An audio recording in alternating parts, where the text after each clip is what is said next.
membuat video tentang penugasan pembelajaran berbicara tentang materi asesmen pembelajaran. Di sini yang pertama ada pengertian asesmen pembelajaran. Asesmen pembelajaran ini merupakan proses sistematis untuk mengumpulkan, menganalisis dan menafsirkan informasi tentang proses serta hasil belajar peserta didik. Asesmen tidak hanya berfungsi untuk menilai pencapaian akhir, tetapi juga untuk meningkatkan kualitas pembelajaran. Kemudian yang selanjutnya ada pengertian asesmen. Asesmen pembelajaran kegiatan untuk memperoleh informasi mengenai pengetahuan, keterampilan, sikap, dan perkembangan belajar peserta didik secara berkelanjutan.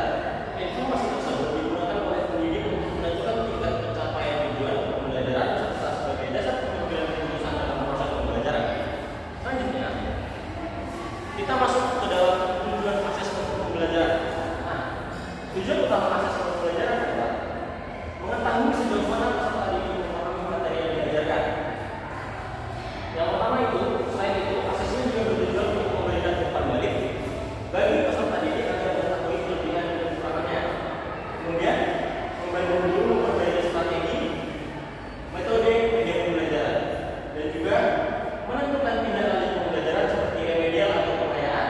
Dan yang keempat, menjamin ketercapaian tujuan pembelajaran secara optimal. Nah, kita masuk ke dalam prinsip-prinsip asesmen pembelajaran. Yang pertama itu ada valid, dan yang kedua objektif. Yang ketiga ada adil, terbuka, berkesinambungan, dan juga edukatif. Di sini teman-teman bisa dilihat di depan penjelasan tentang apa itu valid, objektif, adil, terbuka, dan edukatif. Selanjutnya kita masuk ke jenis-jenis asesmen.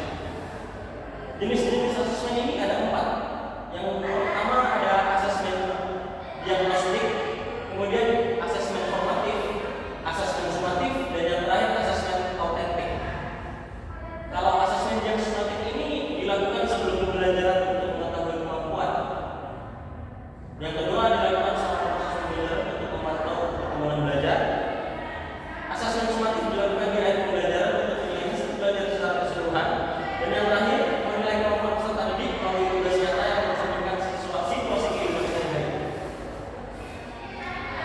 Nah, di sini kita masuk ke teknik dan instrumen.